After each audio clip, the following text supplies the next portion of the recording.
This is a drawing that I made in 2019. It is still one of my all-time favorite illustrations that I have created to this day. It was around the time that I finally started to put effort into making backgrounds for my artwork, since a lot of my pieces at the time looked something like this.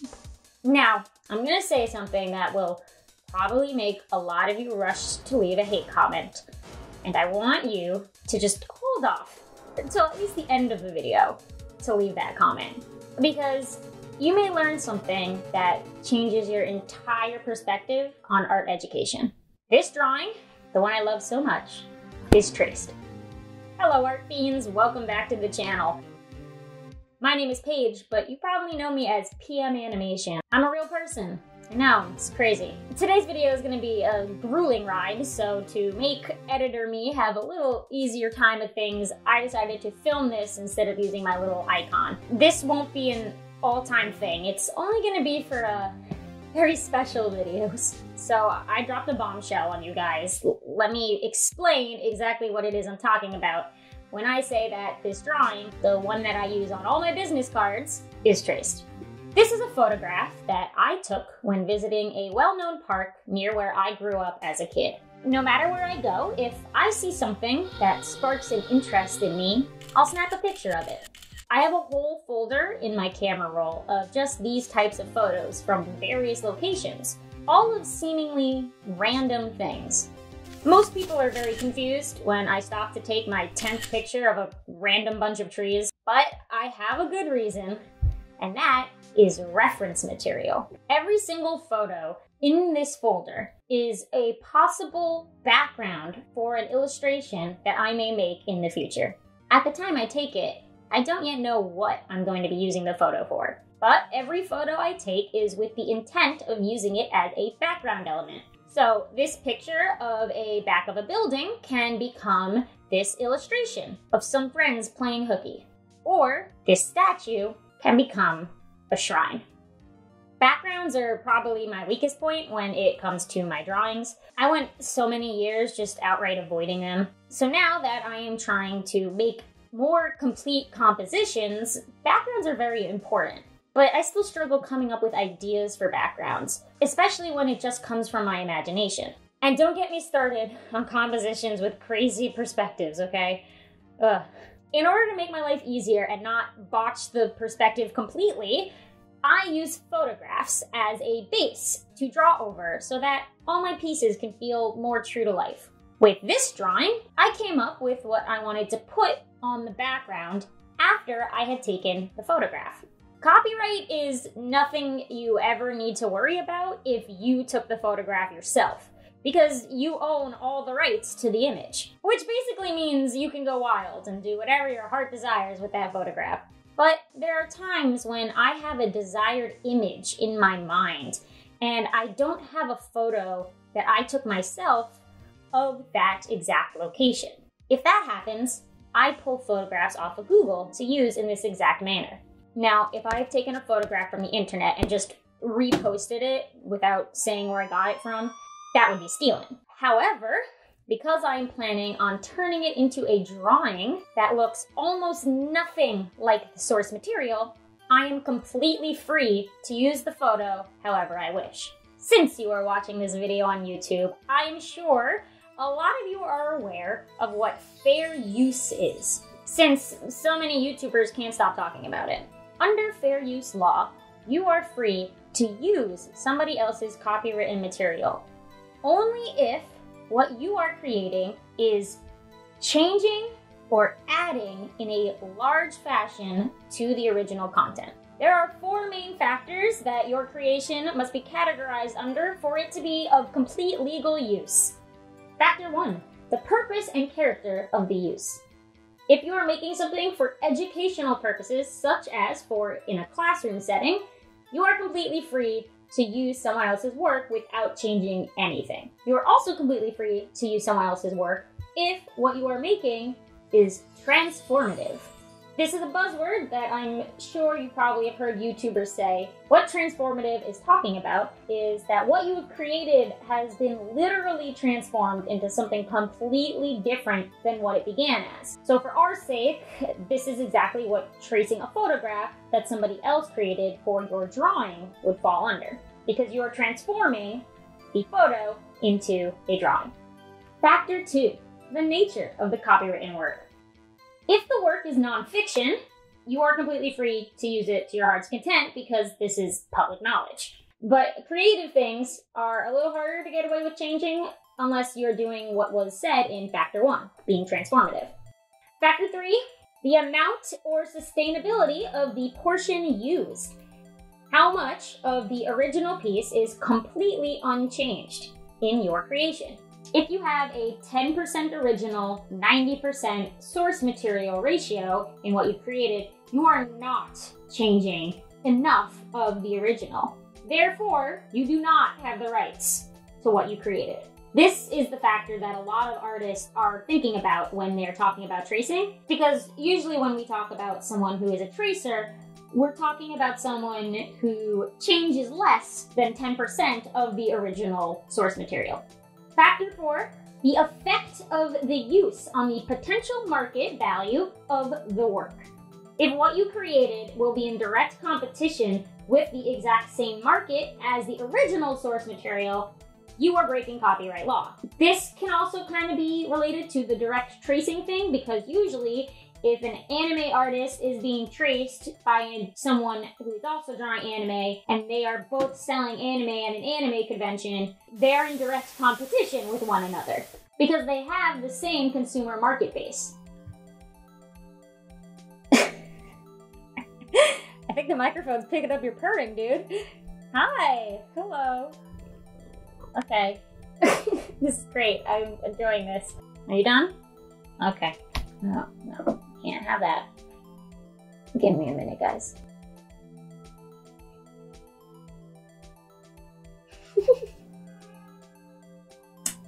Alright, anyway, copyright is a thing. And, don't break the law, kids. That's... Alright, now that we understand copyright law, let's talk about a case where a derivative work was deemed legal and one where it was not. Patrick Cairo is a photographer who released a book of photographs in 2000 called Yes Rasta that documented the Rastafarian community in Jamaica. In 2008, artist Richard Prince created a series of works called Canal Zone that used Cairo's photographs.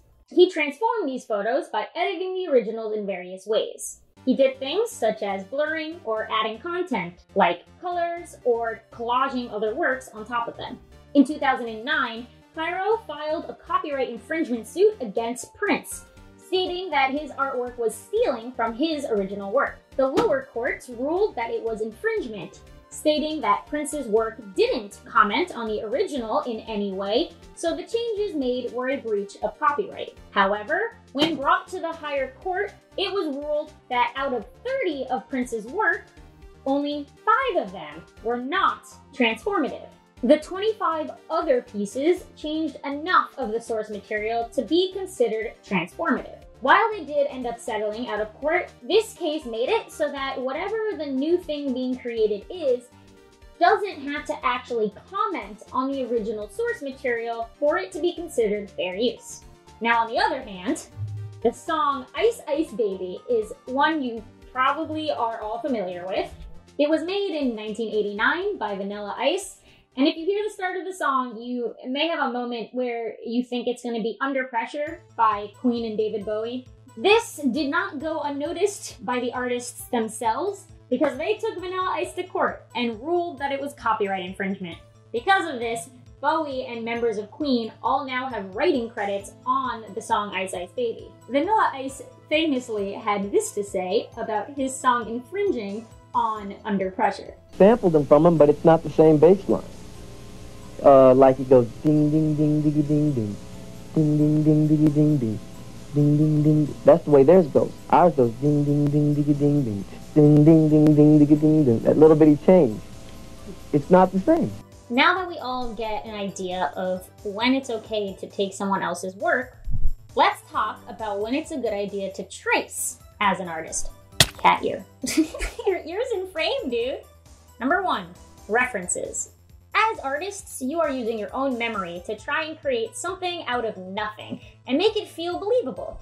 However, our memory is very flawed, especially when it comes to drawing something that you don't see very often. This is why using a reference photo is so important, because it stops you from making really simple mistakes by only relying on your memory. Although references are usually talked about when discussing anatomy or posing, they can also be used for literally anything else. For example, backgrounds, objects, animals, so much more. More advanced artists are going to tell you, don't trace the reference. Just copy what you are looking at. And yeah, they are right. That is something you should do. But it's also for more advanced artists. It's not something that you should be doing if you are just a beginner. Having the ability to look at something and immediately understand how to break it down and mimic it is a very advanced skill that beginners just aren't able to do yet. Taking a photograph and directly drawing over it as a base is something that should be encouraged. Ross Draws is someone who does this exact thing on almost all of his drawings. Here's what he had to say about using reference photos. I really want to encourage artists to start doing more is collect reference photos. You know, reference photos have textures available and also stock photos for them to use to make their painting more accurate. You don't want to leave it as a photo, you know, because it'll look really weird because you're painting and then we have a photo. So make sure, you know, you blend it within your painting. Number 2, studying. A way to open up your artistic vocabulary and begin to really think critically about what lines you are deciding to put on paper is to break down the things in other people's art that you enjoy. This usage of tracing does involve you directly drawing over someone else's art, which is a very controversial thing to be encouraging. The way you are tracing art in this context is not in the way that you are probably imagining. If you are directly tracing the exact same outline and finished features of someone else's work, you're not learning anything about how that artist produced what they made. Instead, if you find art you like, you should break down the structure of the drawing in order to understand how the image came to be created. If the artist is doing things right, they most likely built their drawings from multiple sketches that add to the form that they are creating. If you can learn to understand these structures, it will help you apply their techniques into your own work. Ethan Becker talks about breaking down art in almost all of his videos. And if you want to learn more about how to correctly break down a drawing, you should definitely check out all of his videos. Okay, this really surprises me that a lot of people don't do this actively. And if you want to get better faster, do this every day. The purpose for the breakdown is to get into the mindset of the artist that created this. You can do this with anything. Number 3, homage and parody. Art history is vast. And there are hundreds of paintings that are widely known by people who aren't even interested in studying art. I can show you this painting, and I bet almost all of you immediately knew what it was and who painted it. When something becomes so ingrained in our culture, it will be used in a new context without the original creator's permission sooner or later. This is exactly what Prince was doing in that court case that we discussed earlier. Paying homage to other artists in your work is extremely common and can get people to look at your work when they recognize the source material. In the song For the First Time in Forever from Disney's Frozen, there is a scene where Anna is posing as the subjects of various paintings. Every single one of these paintings are remakes of real paintings that actually exist. The one that I noticed immediately the first time I watched this movie was Fragonard's The Swing, but there are so many more. If you really think about it, meme culture is just parodying somebody else's art, taking something that someone else has made and remixing it to give it a new meaning. Now, I know that the title of this video makes it seem that I'm going to tell all of you that all types of tracing are A-okay and you should trace away. But that's not the truth at all. There are bad types of tracing, and that is when you aren't being transformative with your work. So, should you take art that you like, trace over it directly and call it your own? No. Not only is this not helping you grow as an artist, but it is breaking copyright law. If you plan to trace over someone else's artwork in order to learn from it, remember, it's okay to not post everything you make. Things like studies and breakdowns can sometimes be best left to you, yourself, and your computer's hard drive. So where things get tricky is when you talk about mimicking an art style. The thing that actually pushed me to make this video was the sudden influx of people posting Danganronpa OC sprite edits on my Discord and calling them original drawings. While editing images is a completely valid art form and shouldn't be discouraged, calling it an original drawing is where it goes a little too far. I may have brought this upon myself accidentally with my own Danganronpa video where I directly trace over sprites in order to create my fake characters. The difference in what I was doing and what these people are sending on Discord is that I have a lot more experience mimicking art styles, and I understand how to break down design elements. I am not trying to invalidate anyone who is doing one of these edits. I've just been doing this a lot longer than most of them have been alive. The sprite tracing that I have been seeing has been coming from artists who aren't yet knowledgeable about the fundamentals of art. They are jumping right into trying to copy someone else's work without having a grounded way of working on their own stuff just yet. So, am I saying you shouldn't trace a sprite in order to make an edit? No, that would be really hypocritical of me. What I am saying is before jumping into a direct trace of someone's style, you need to have a good understanding of the fundamentals and be able to apply that knowledge to mimicking someone else's art. And remember, call it what it is, an edit. So, in conclusion, should you trace? No. But should you trace? Yes. Thank you all for watching this video. I know it was a little different format than I usually make. So I hope you enjoyed seeing this face instead of my cute little icon. Don't expect to see videos like this from me very often.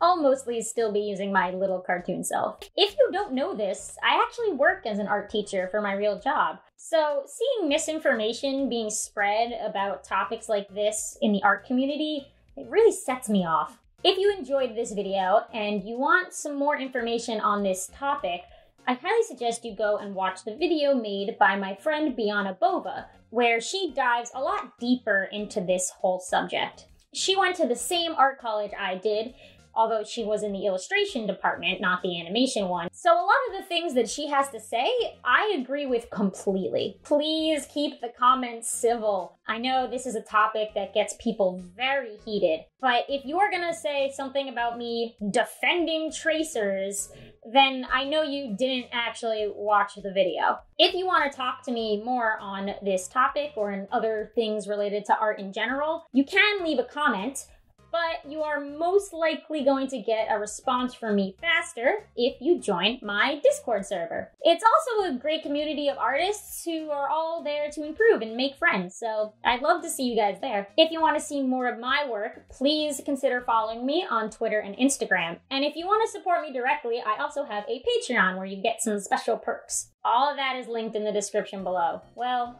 with all of that, thank you for watching. Like, comment, share, and subscribe. All the things that the YouTubers say. Peace!